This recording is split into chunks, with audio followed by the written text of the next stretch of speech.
Hello, screenwriters, and welcome to Writing for Screens, the screenwriting step-by-step project, episode 207.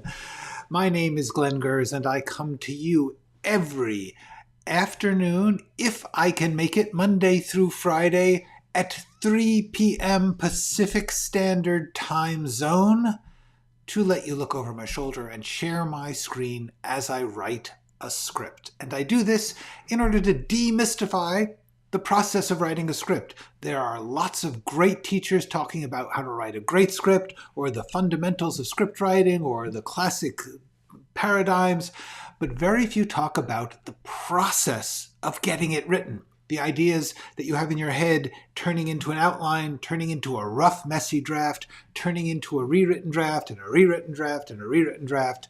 All of that is something that I had to learn by myself during my 25-year career as a screenwriter for movies and TV. And I felt like it was on my way out of that career, I was going to let people see what I had had to learn by myself because no one was there to teach me. So I'm here to teach you. This is not the only way to do it. It's not the best way to do it. These are just tricks and tips and experiences that I've had that I'm hoping to give to you, let you watch me walk through it page by page so that you may pick up something useful to you. Then you figure out what's good for you and what isn't. Whatever isn't good for you, don't do it. Every writer has to figure out their own way of working. Everybody's life is different. Everybody's projects are different. Every project you work on is a little different. So all you can do is figure out the process that gets it written for you in a healthy way, in a way that gets it done. That's all anyone can look for, and it even changes. As you go through your life, your process may change. All I'm trying to show you is that if you don't feel like you're getting the work done, focus on the process, not the product. Don't worry about the results. Focus on getting a little bit written at a time. Connecting the dots when you have the dots is a lot easier. As somebody said, you can't edit a blank page. Good evening, Tavana. Hello, Di. Hello, Jean. Hello, Orphe. Hello, Cyrus. It is good to see all of you. I was just explaining what I do to the newcomers and to the people who are watching this years from now. The main things that I have to teach are here on my channel in the first 3 playlists. This is where I have given you 10-minute lessons on various topics. I try to make it easy to find the topics by making great big thumbnails with the words, the title, flashbacks, genre, dramatic action, whatever I can think of in terms of practical tricks and tools, I give you in a 10-minute video on that topic. That is where you should start. You should not start by watching 200 hours of this. This is just something to drop in on now and then. You don't have to watch all of it. You don't have to watch it in order. If you want to, great. I know some of you out there are cool, but you don't have to. What you have to do is do your own writing. Okay, that's the most important thing. Hello, Larry. So that said, let's get into my own writing. Okay, so last time we were together, 2 days ago, I actually got the first scene into readable shape. I got to where, and this is something I was talking about, the notion of a first draft. I'm very careful not to call the actual first thing I write a first draft. I call that a rough draft because it is going to be 5 to 20 drafts between the rough draft and what I would show anyone. What I would say, hey, can you read this script? Tell me what you think. That's the first draft. So the main thing is I finally got a first draft of this first scene, just a page and a half. So now we're going to start with the rest of it, the rest of this first sequence. And when we do that, I want to talk about a really important concept, something I've mentioned before, but I cannot mention enough, which is the importance of not following every step that the character takes.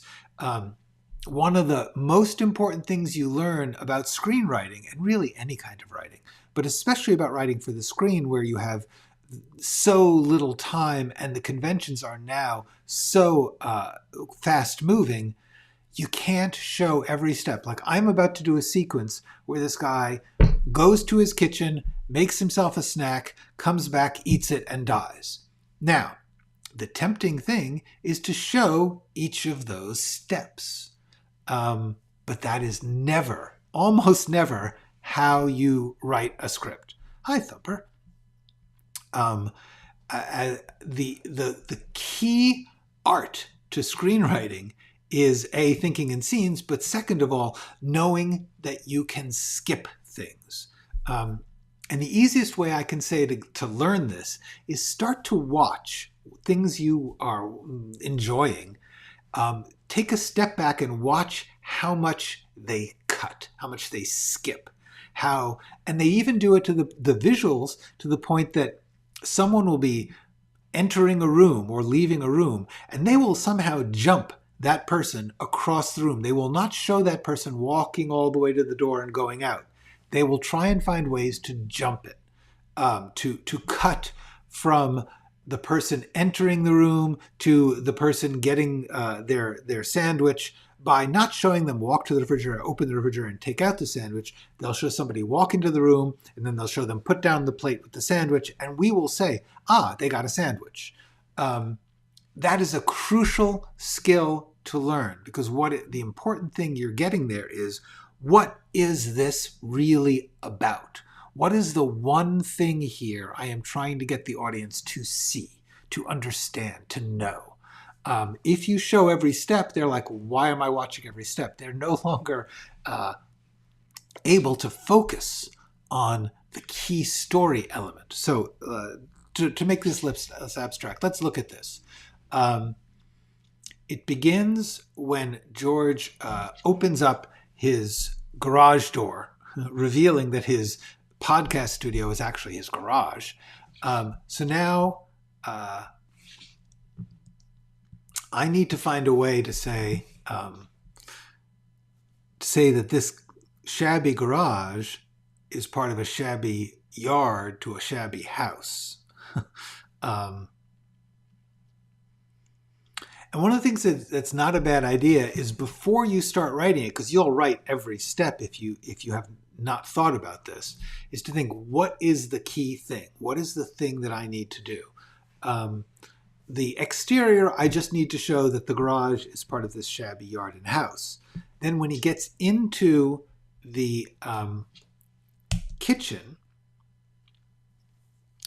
I need to show him getting his snack and drink. When he gets back to the garage, interior, George's garage, soon after. Okay, so that's the 3 steps I am going to be dealing with here. And the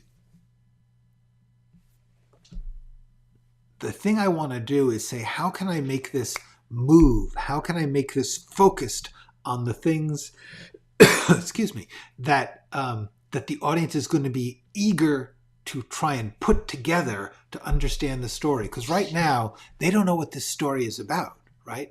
All they know is that this guy is hunting a serial killer, but he's apparently hunting it from his sad and shabby home. And so what they are going to be thinking as they watch this is, well, what's going to happen to this guy? Why am I watching it? They're going to suspect that something bad is going to happen, because once you start bringing up serial killers, you're asking for trouble. So the thing is, when he does this, and one of the things I'm thinking is, somebody asked this, how can you cut things? Do I need to show the kitchen? Do I need to show him getting the snack? Or can I skip that and just show him walking to the house, the screen door squeaking,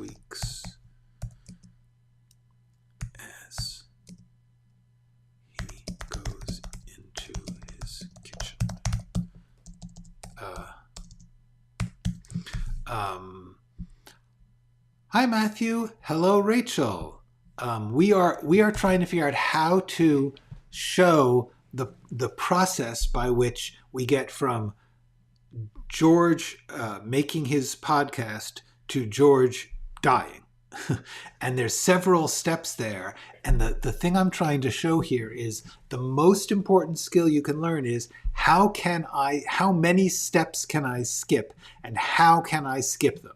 That is the key thing when you are writing a script. How can I skip from electric high point to electric high point?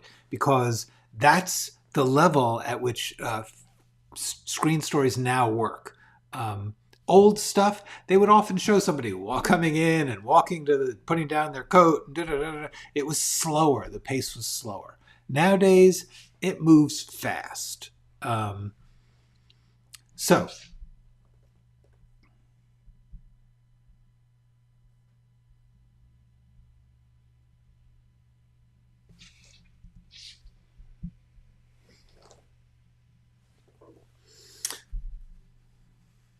George walks across his reed-strewn backyard to his run-down house.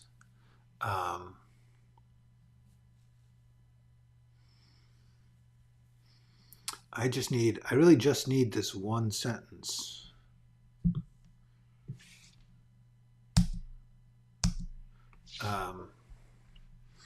Because I can cut that. Yeah, I don't need the kitchen. I don't need every step of the way. I mean, it's nice. Hello, Natasha. Sometimes it can be nice to lull the viewer into a sense of tension and uncertainty. Like you can, if you just sometimes you can build the suspense by showing him getting a glass of water and then stopping to listen to his voicemail or whatever it is. That you can build the suspense if they know something is going to happen. However, I don't have the room for that because I'm 10 pages too long as it is. Hello, Donna. Hello, Error 0101. And Dana C. Scott. Hello, boy, good to see all of you here. We are trying to keep the tension in this scene and at the same time establish George's life. Backyard. I'm just going to capitalize backyard so that people see backyard. Do this rundown.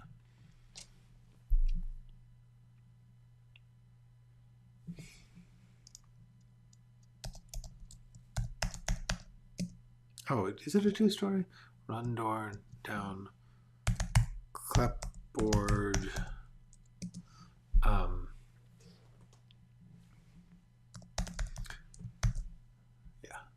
Okay. Hello, Kirby Light. So yeah.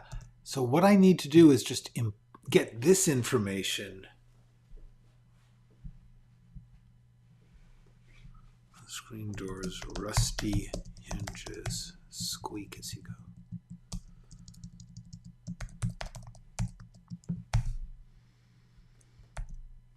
Okay. Now, actually, this is interesting because I'm saying the screen doors, rusty hinges, squeak as he goes into the kitchen. Later on, I am going to have people come in, sneak into the house, and they're going to come in through that door. So, in theory, the screeching would matter, except that Madeline is playing music really loud. So,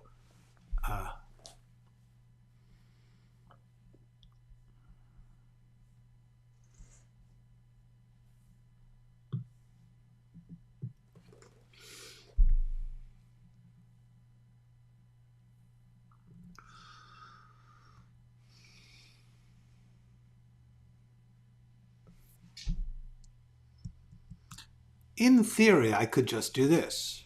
That we could.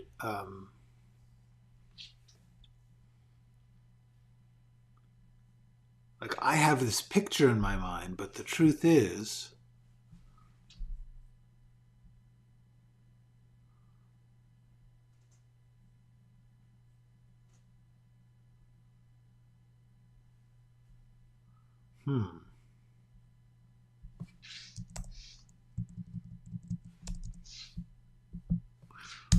Rusty screener.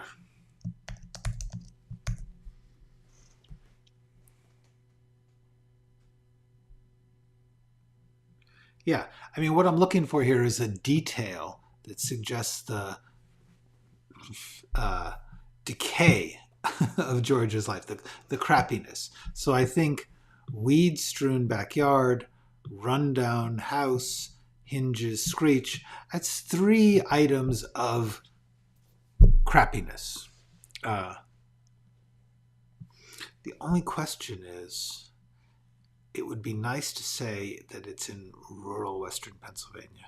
Well, it's not rural.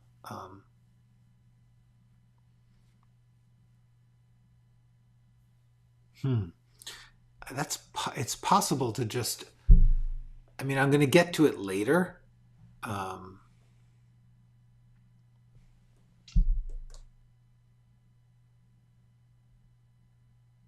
Yeah, you know what? I'm going to get to it later.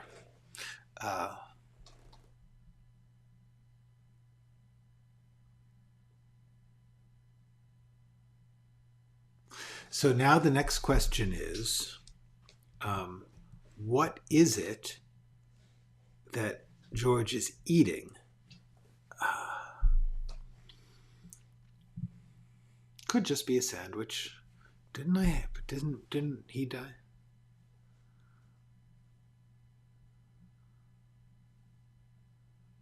Oh, no, I cut out the sandwich. Okay.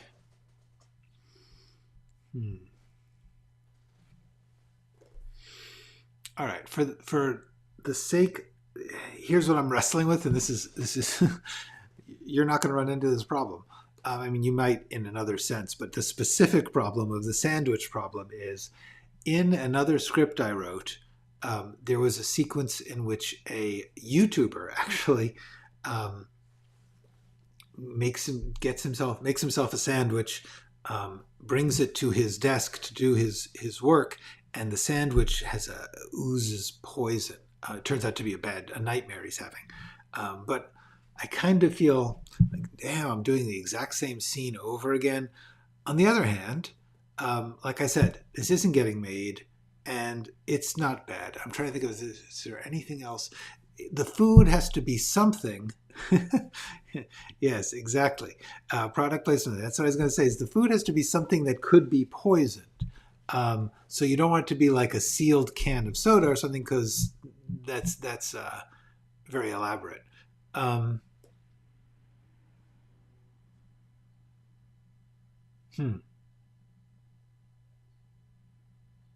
It could just be a cup of coffee.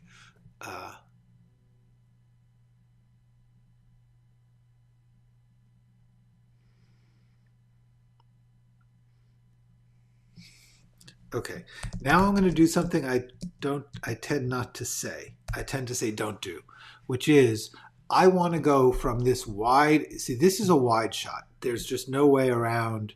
The odds are, oops, sorry. Don't know why that's, this scene, the way, this is something that when you describe something, you are implying a kind of shot. You're implying a bunch of visuals, which is, by saying George walks across his backyard to the rundown kitchen, I mean, yes, it could be like a medium shot, but somehow or other, the images, the information are large. They are a big space that I am telling your brain to picture. And so therefore, what I want to do is go from this wide shot to a close-up of his equipment as he sets down the coffee and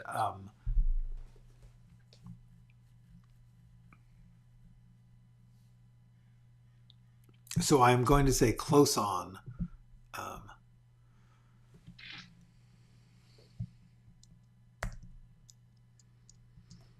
The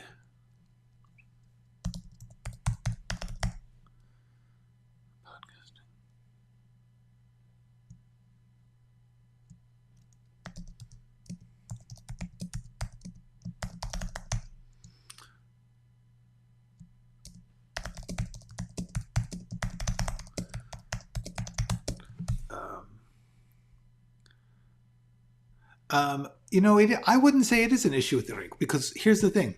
We're making this all up. That's the important thing to remember about screenwriting. You're making it up. You can make anything happen you want. If you want the poison to be flavorless, boom, it's flavorless. No one notices it. If you want the drink to be strongly flavored so he doesn't notice it, boom, it's fine. He doesn't notice it. Nobody's going to be saying, wait a second, that poison is distinctly well known to have a strong flavor. That's the cool thing about writing. You're making it up. You can make anything happen. You could make the plate hover above the desk if you want.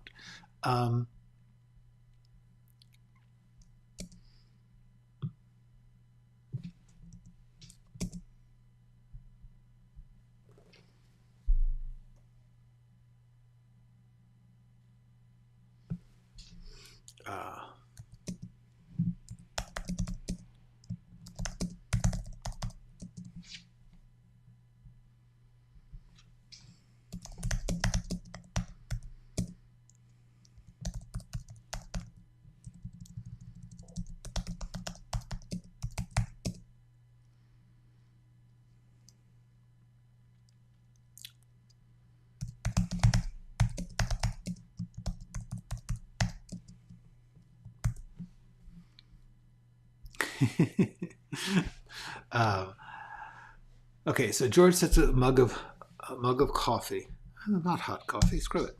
Mug of coffee. Adjust the podcast software to play back.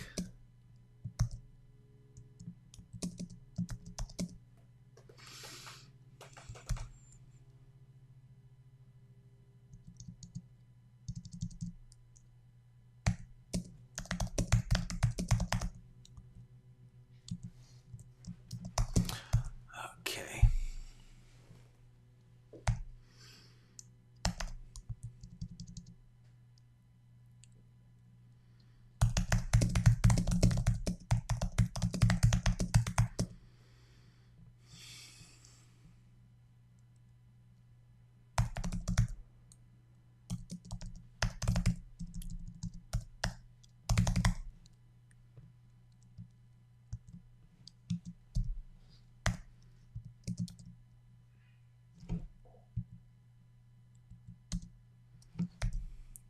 All right, so now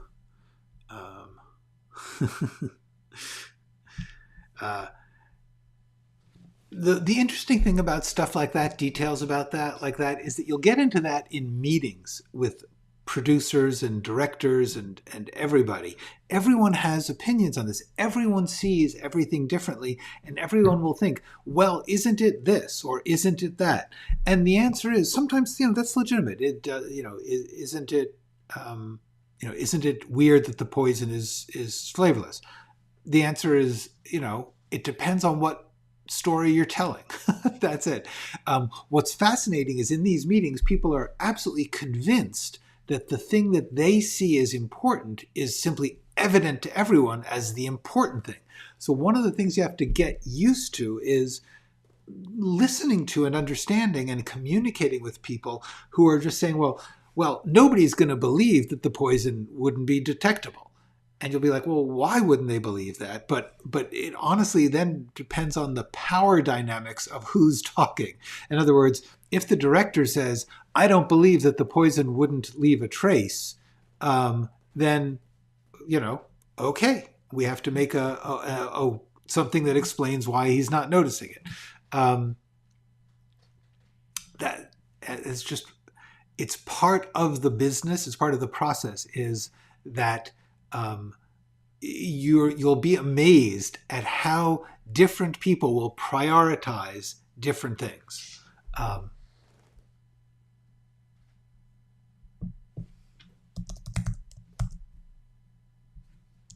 Swivel chair.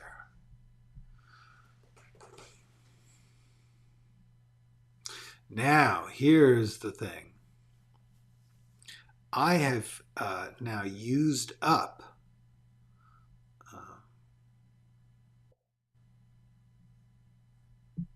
The victim only has to, yes, exactly. That's the other thing. Um, the victim, once the victim is swallowed, doesn't really matter if it tastes funny. But the other thing is, how much does it require? There are certain poisons where you have to take in a fair amount for it to work, and there's others where just a drop will do it. So we can make this whatever we want.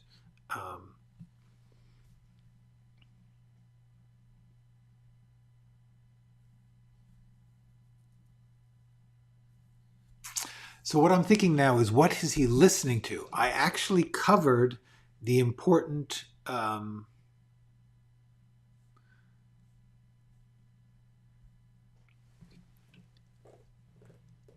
good evening.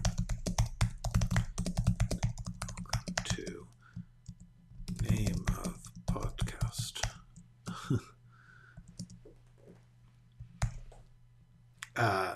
The point is that he's going to be listening to his own podcast.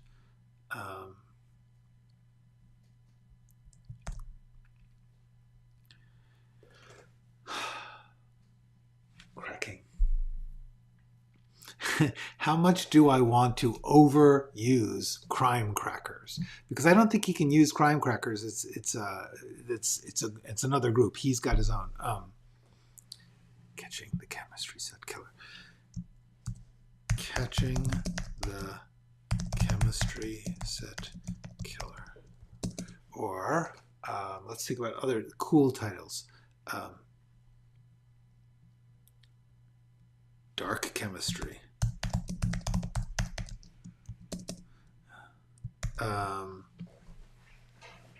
All right. So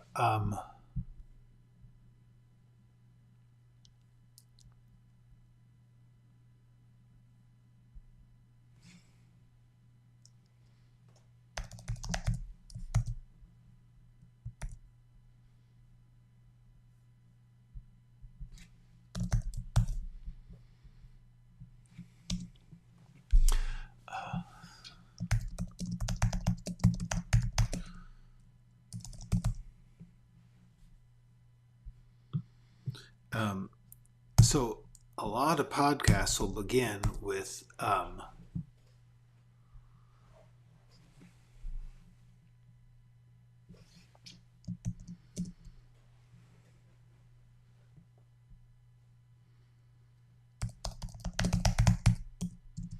creepy music.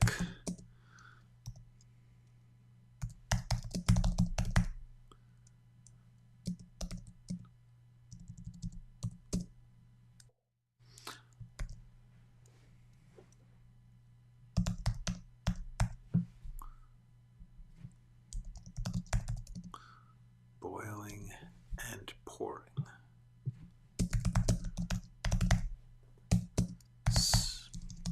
Police sirens.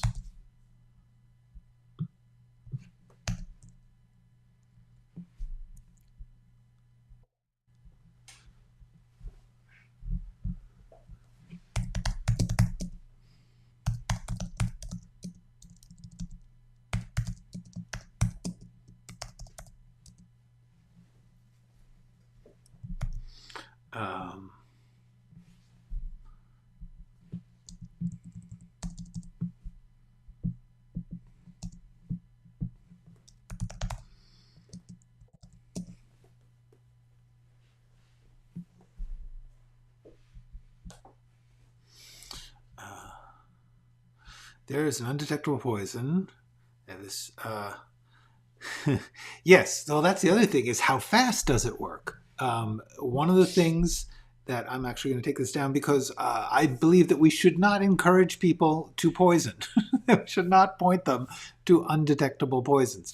One of the other questions is this poison slow acting or fast acting? I want it to be fast acting, and only a small amount of it works, because that's the image I'm having. The thing that you need to remember is, once again, we're making this up. The other thing is, I truly believe it is very important not to research well enough that you teach your audience how to commit crimes. This is something that I've actually run into a couple of times. There was a script I started as a novel and I thought about it as a script too, but it was basically about a terrorist attack, and I came up with what I think is a brilliant terrorist move, and I realized I couldn't write it because I don't want to give people this idea. So, oops. Likewise, when I was writing Mad Money is about um, three women who work as on the janitorial staff at the Federal Reserve Bank, and they rob it. They steal the money that's going to be burned because old money gets burned and replaced with new bills. This is based in a British TV movie that I was hired to adapt for the US. And the story was about these three women who realized like we could steal that money. No one will they'll think it's all burned. We can take it. And it's quite clever, but I had to do a lot of research on the Federal Reserve Bank. And the first thing I ran into is even if I could research the accurate way in which you would steal stuff from the Federal Reserve Bank, I could not put that out there. That's first of all, the Federal Reserve Bank isn't going to let me see how to steal things. And second, even if they did, I would be morally obligated not to tell everyone. So I just made it up. I just entirely made the whole thing up. Everything about that Federal Reserve Bank and the caper is made up. And you know what? It's okay. Who cares? Hunter Hewitt. Hewitt, you tell me. You complete your second screenplay in Final Draft mobile app. You wrote a mobile? Wow. That is, did you have a keyboard? I can't conceive of writing like on a phone, or was it like a tablet? Anyway, the point is, no matter what software you use, nobody cares what software something's written on. What's so cool is you completed the second screenplay. Yay! Well done. I am very happy to hear that. Thank you for sharing it. Good. Okay. Hello, Jared.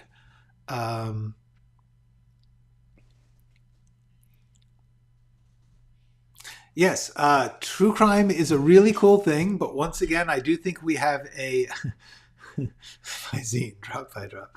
Slowly but surely, their vision gets clearer and clearer. Yeah.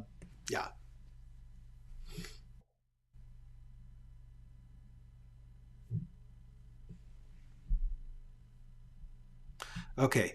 Uh,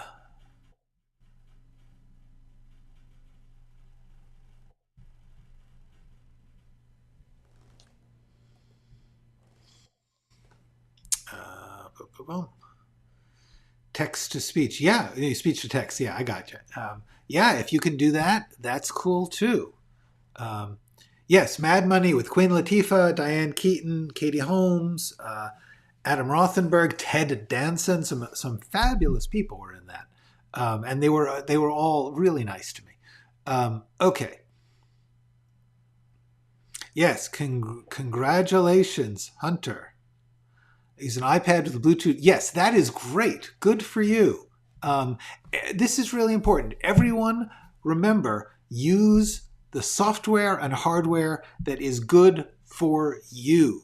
It does not matter to anyone else how you did it. What matters is if you have a desktop or an iPad or a piece of paper with a pencil, doesn't matter. What matters is what works for you, what you can afford, what you can do easily, what you can do comfortably, whatever is going to not stand in the way between you and getting your ideas down.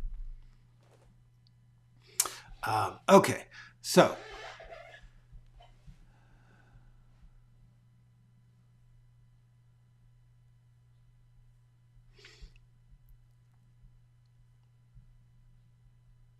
okay, well, here's what I start to, and this is really, this is one of the things that's,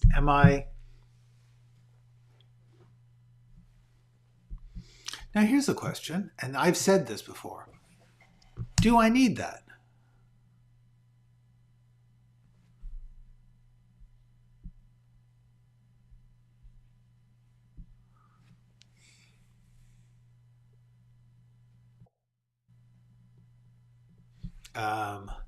Thank you, Natasha. It's so nice of you to say that. Thank you. I appreciate that. See, I don't think we need the close on when it really comes down to it. Close on, not needed. By saying George sets of and um,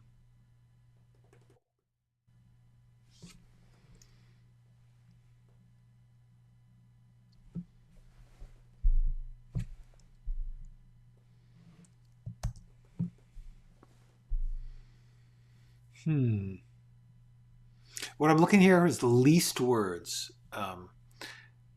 Do I need to say he resets the podcast?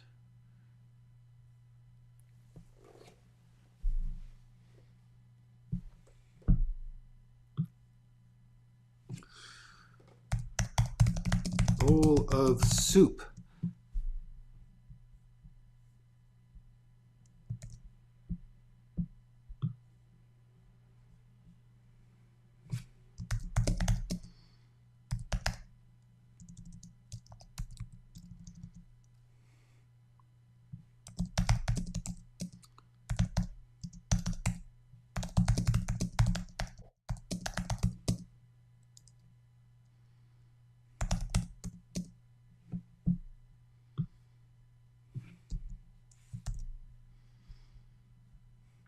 Okay, I just changed. Soup, not coop. Soup. Bowl of soup. Okay, the reason I did that is because kitchen goes to his kitchen, sets a steaming bowl of soup. It makes George a little more pathetic. It's like slurping his soup. But at the same time, what the hell? It's good. All right. So, is George not found for a while? Is that why it is important to show his home is neglected? That's a mixture of things. It's mainly important to show his home is neglected and his life is kind of shabby to explain why no one cares about his podcast. To suggest that this guy is unknown. That's really the key. Down the line, there is also the question of the main thing is I want him to seem like a person who society doesn't care about, so that when he dies, no one except his immediate friends and family give a damn. That's the key. That's the reason for the shabbiness.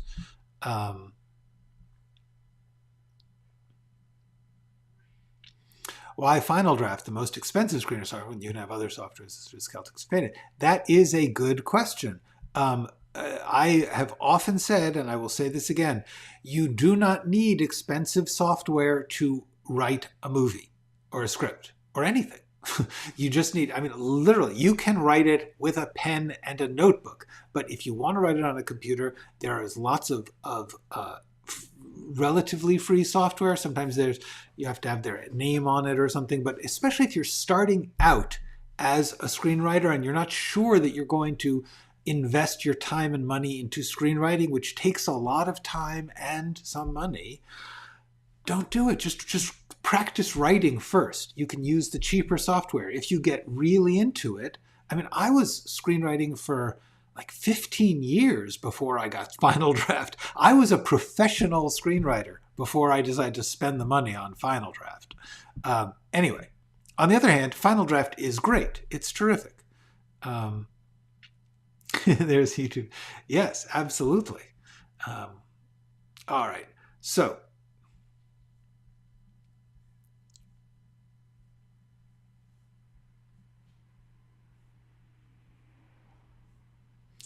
okay.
blowing on and gently slurping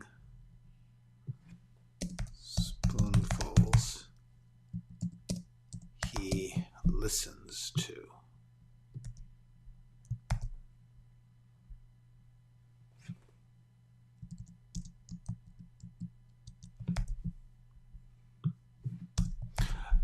Okay.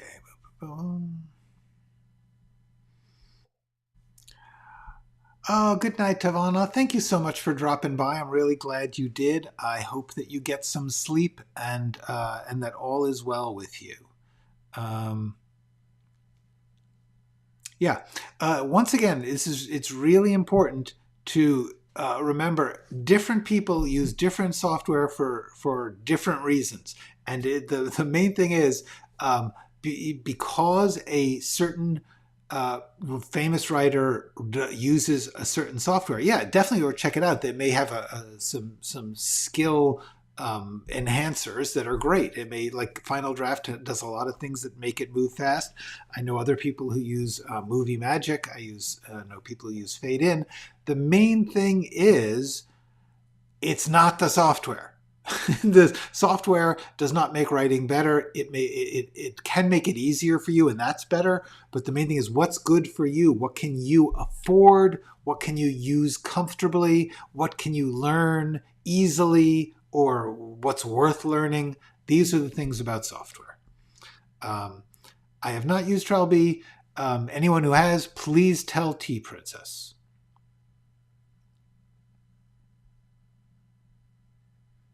Ah, Thumper knows a bit about it. Okay.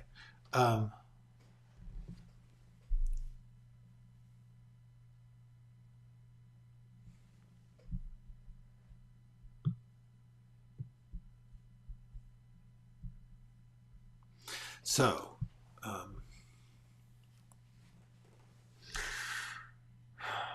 I'm trying to think of a good, catchy title for the podcast.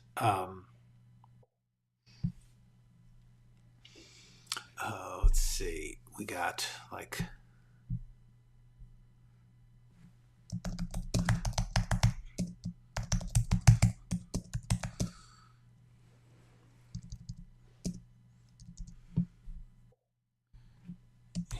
True crime podcast.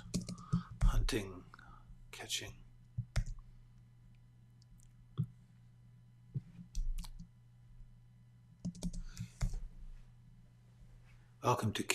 Welcome to Catching the Chemistry Set Killer. I am George Roisman, your true crime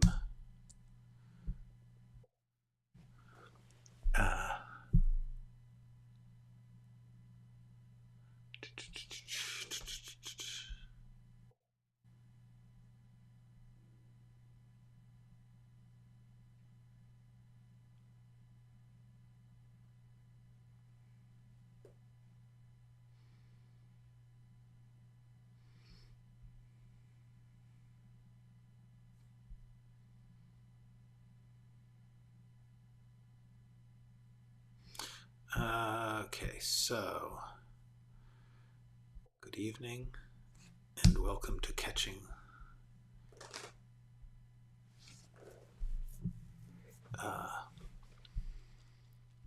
Yeah, I've heard about Writer Duet is by John August, right? And Craig Mazin, I think. Anyway, and yes, indeed, Final Draft is the most used, I believe. At least it has been in the industry. But honestly, it's not the software, guys. It is software. That's like saying it's the type of car that wins the car race. How common is it for the first draft of a screenplay ends up being used as the official? Never. Never, ever, ever. I have never heard of that. It is uncommon. It is unheard of. At very best, you may have a script that someone buys and like I've heard that there have been, and this is kind of Clint Eastwood mythology, so I don't know that I buy it, but he is reportedly asked for very few notes on things like Gran Torino and Unforgiven. On the other hand, I guarantee you there are changes. There are changes, always. There is no such thing as a script that is shot without notes. Really never heard of that. Matthew Weiner said that he got very few notes on the pilot of Mad Men. That's just the pilot, by the way. But there are now and then you'll get an indie filmmaker who makes their own script, so they shoot what they want. However, even most indie filmmakers who do their own no budget stuff that I know of, they still go through a process of rewriting. So one of the things is also when you say first draft, as I have pointed out, my first draft is actually a 10th draft. The first time you write a script is just the beginning of the process.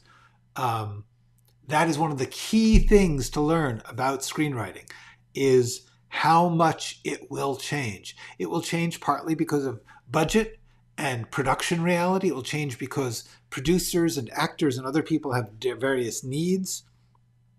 It will also just change because, like I said, there is this buffeting storm of opinions on every project. And a lot of them are good. A lot of them are valuable notes. There's been a lot of stuff that I've written where somebody gave me notes that radically improved the script. In some cases, I dropped major characters or whole sections of the script, rewrote the entire third act, because of somebody saying, oh, is that, what if you did this, or is that really working? Anyway, so that is what I know about it.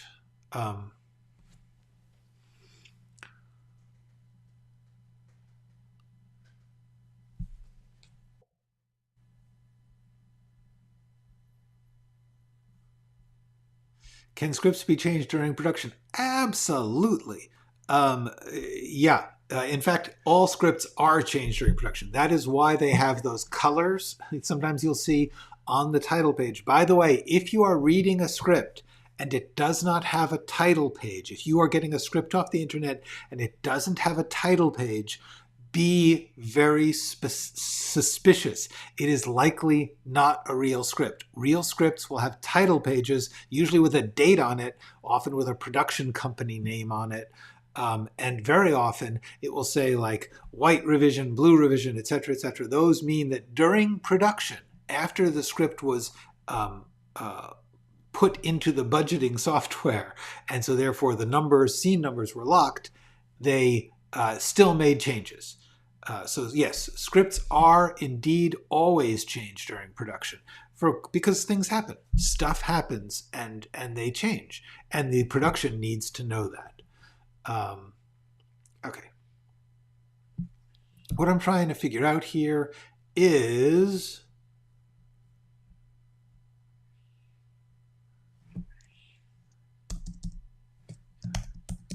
episode 5. I'm George Reisman, your host and hunter. Your host and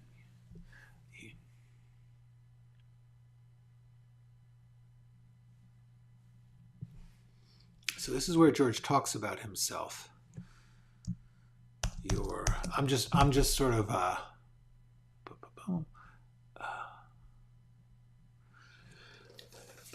I'm just sort of brainstorming here things that he can be saying. What the opportunity here is, we can learn about this person who we don't know much about as we listen to this, even though we're going to be distracted by what's happening to him.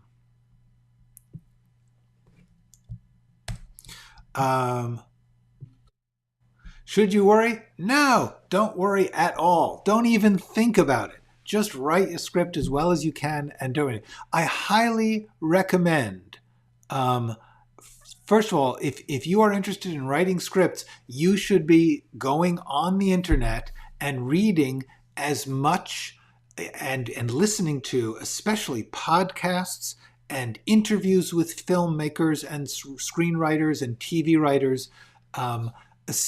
to find out what their knowledge and experience is, because you'll get very used to hearing about the reality of working in this business.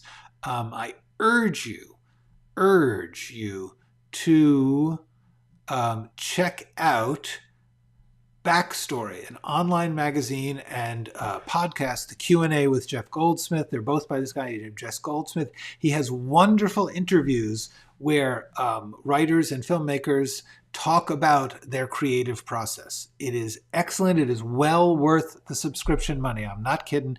It's good stuff. He gets stuff that nobody else does. It's marvelous. The other thing you should do is check out the Screenwriting Life podcast. They talk a lot about the reality of working as a screenwriter. I would also suggest John August and I believe Craig Mazin do a podcast of some kind. I can't remember the name of it, but just Google John August podcast. You'll definitely find it. Those are really, really useful because they get into the realities of things like what happens in rewrites and what happens to in production and how you get even close to that, because most screenwriters are not getting to production. Most of the time, most screenwriters, that's just not what you're doing. You're trying to get people to read your script, and you want to just write the best reading script you can. Don't worry about production unless you're doing DIY or indie, in which case you're going to do it, and then you should be learning about that. The key to being a screenwriter is you have to educate yourself. You have to spend a little time every day writing. Writing is the most important thing. But then you need to study. Write first, study after. But you should be doing both every day if possible. Just a little bit. A couple sentences of writing, a couple minutes reading an interview with a screenwriter. Okay, there are tons of them. Just Google search for screenwriter interview, TV writer interview. You'll find tons of them. Anything that you like, that you see, find out who wrote it and put their name into search with interview. So if you like True Detective, Nick Pizzolatto, interview. If you like Christopher Nolan stuff, Christopher Nolan, interview. You will get, these people all do interviews in which they talk about their process. Prior to writing for the final draft, I just wrote them in word processing. I was using I use Apple computers, so I was using Apple's word processing, which at the time was not Pages. It was called AppleWorks, I think. I can't remember. It was 20 years ago. How many pages should a screenplay be for an unknown person? For any kind of person, a screenplay for a feature film should be between 90 and 110 pages. If you go to 120, you're okay, but you're probably pushing it. It's probably a little long. In theory, you don't want to go under 90 much, and you don't want to go over 110. Okay.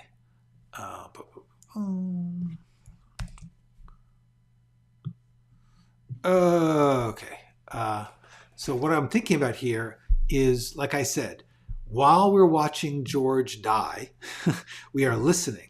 And first of all, that's an opportunity. One of the things that's great about voiceover of any kind, including magical voiceovers where somebody's narrating, or audio and video separate, like you're hearing the sound from something and seeing something, is there's an opportunity for irony, for contrast, for depth.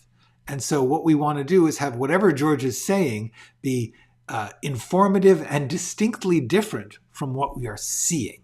That is the key to voiceover or audio. I'm used to prose, but it can get intense trying to get the right words. Should I go from prose to screenwriting technique, or just try and write in scenes from the jump? You should, should. There's no should there. That is however you want to get there. You got to get there eventually. You got to get into, in theory, if it's comfortable, if your creative flow flows better by writing prose with dialogue and quotation marks, just do that. Then you're going to have to take the step of formatting it into screen format. And that's cool. You could do that. Eventually, you'll probably want to get used to screenwriting format, but for the moment, don't worry about the format. Get the story. Get the scenes. Okay. First one was 112 pages. That's fine. Second is military was 90 pages. That's all good. You are in fine shape. Well, Natasha, you are by far everyone's example. You should be do what Natasha does, because she is productive and successful in that she is getting good responses. Success, by the way, success for a screenwriter is getting a good response when someone reads it. That's the only success you can have. Sometimes that success will be the person who reads it has the power to hire you or to make it. Sometimes they'll just like it. But if they like it, you have succeeded. That is all you can do. Then you try and show it to as many people, and hopefully they will pass it on to others, and hopefully that they will have power to help you with it. But the main thing that you can do is do what Natasha does, which is write a lot and write things that work well with people. Also, as Natasha says, she joined screenwriting groups for feedback. That is an excellent thing. Why does that not surprise me?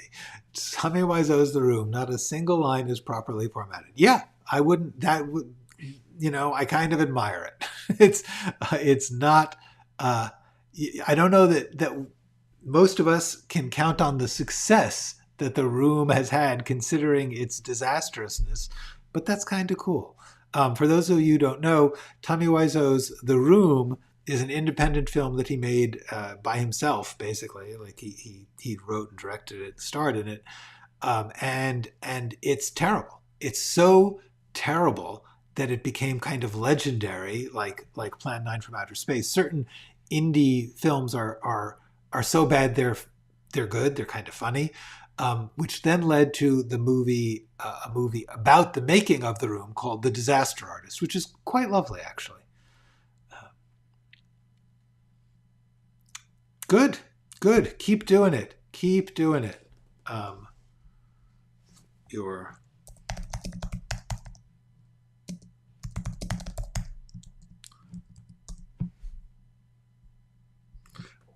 I'm putting this in parentheses because it's not what I mean, but I'm trying to say. Okay, well, we're at 3. We've been here for an hour, so I'm going to be stopping soon. Yeah, or making something good. Natasha, you always have the right attitude. The right attitude is, I'm going to try and get this made. If I can't get this made, I'm going to write something that I can make myself or get made myself. Natasha, good for you. Okay. Yes, indeed. The Disaster Artist. The biggest challenge? I'm not sure the biggest what. But I have to warn you, I'm about to sign off. So ask me again. And then I will tell you that probably I will be answering it in a later episode, in which I'm going to be talking about various scripts I wrote and various challenges they each had. One of the things of writing a screenplay, every single script is a challenge. Every single script has its own difficulties. If you're not facing a new challenge, you probably are not doing something good. That's always my goal, is I'm trying to give myself a new challenge when I write. So therefore, every single thing I've written was the hardest challenge until the next one. What I am going to do when I finish this step-by-step project is go through some of the scripts I've written in the past and talk about what their challenges were. Yes, the world just needs to catch up. So everybody, I appreciate seeing you here. It's been wonderful. We're actually making progress on this project. I am very happy to do that with you. And so I am going to say to you, until tomorrow, write first, study after, but do both. Learn about it, educate yourself about the art and business of screenwriting. Obviously, the place you want to start is my channel. It's full of fabulous things. Indeed, got to get the stories down. That's the most important part. Absolutely right. I love that my message is getting across to everyone. And so I will just tell you all, go write something.